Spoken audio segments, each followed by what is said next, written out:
Hi and welcome to T10 Info TV SK channel. My name is Syed and here I am with the latest and updated news for Sunday, June 4, 2023.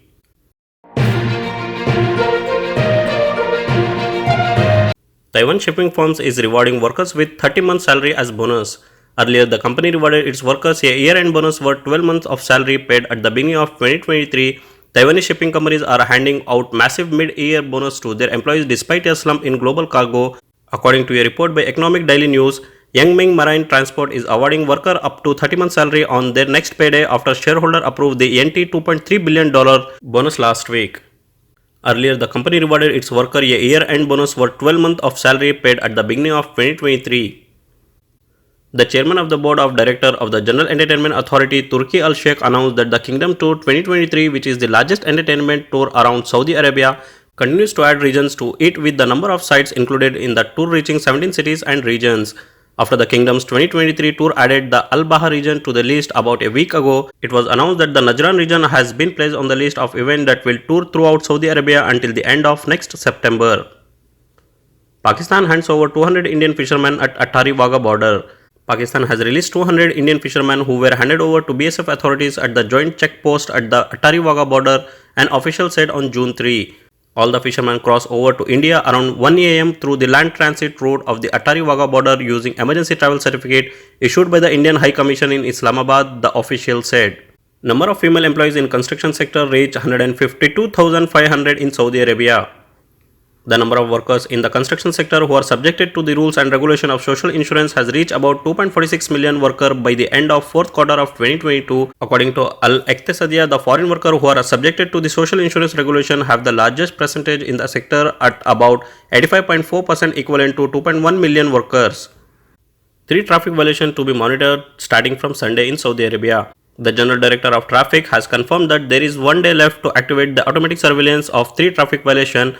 The Murur said that starting from Sunday, June 4, the automatic surveillance will start monitoring trucks and heavy equipment that do not adhere to the right lane on the multi-lane road. The automatic surveillance will also include people who drive vehicle and do not use the necessary lights when driving at night or during weather fluctuation that cause blurred vision. Moreover, driving along the sidewalk or pedestrian path of roads where driving is not allowed. The automatic surveillance of violation also include violation of traffic regulation on the road, driving vehicle with unclear or damaged number plates, bypassing the station measuring the weight and dimension of transport vehicle, and parking the vehicle in place not designated for the same. The General Traffic Department and the Special Forces for Road Security will carry out surveillance of this violation. This comes with the aim of raising the level of traffic control and safety and cutting undesirable behavior along public road inside and outside cities across the kingdom. World leaders mourns loss of lives in Odisha train accident. After the most horrific train accident in over 2 decades left 261 people dead and over 900 injured in Odisha's Balasore on Friday, world leaders including Russian President Vladimir Putin, Japanese Prime Minister Fumio Kishida and Canadian Prime Minister Justin mourned the loss of lives on Saturday. Bill to allow Sikhs to ride without bike helmet in California. Senator in California voted in favor of a bill that exempts Sikhs from wearing a safety helmet when riding a motorcycle. The Senate Bill 847, authorized by Senator Brian Dahal, cleared the state Senate this week with a 21-8 vote margin and will now move to the Assembly. Freedom of religion is a core foundation of this country. We as Americans have the right to freely express our religion, and I believe that right should equally extend to everyone. Any law that limits the ability to express one's religion goes against what this country is all about, Dahal said in a statement after presenting the bill on the Senate floor, exempting those who wear turbans or patkas from wearing helmets in a simple way to ensure that everyone's religious freedoms are protected. Pakistan allows barter trade with Russia, Iran and Afghanistan. In a bid to ease the mounting pressure on its fast depleting foreign reserve, a cash strapped Pakistan have announced a barter trade agreement with Russia, Iran and Afghanistan for certain goods. The Ministry of Commerce on Thursday issued the statutory regulatory order, a declaration outlining the procedure allowing both state-owned and private enterprises to engage in goods for goods trade, with a specific requirement for private enterprises to be listed as active taxpayers by the Federal Board of Revenue. It stated that the authorized agents will submit applications through FBR's online portal to initiate trade.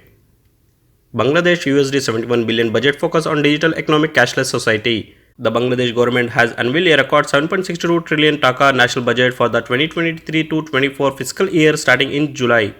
The government projected an economic growth of 7.5% in the annual budget, report Xinhua News Agency, with a focus on tackling inflation, job creation, the fourth industrial revolution and smart Bangladesh. Finance Minister AHM Mustafa Kamal presented the budget to Parliament.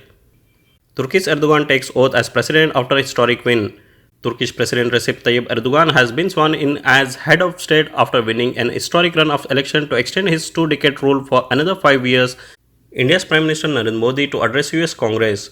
Top lawmakers in the United States have invited Indian Prime Minister Narendra Modi to address Congress when he visits Washington DC after this month, a rare opportunity granted only to the country's closest allies.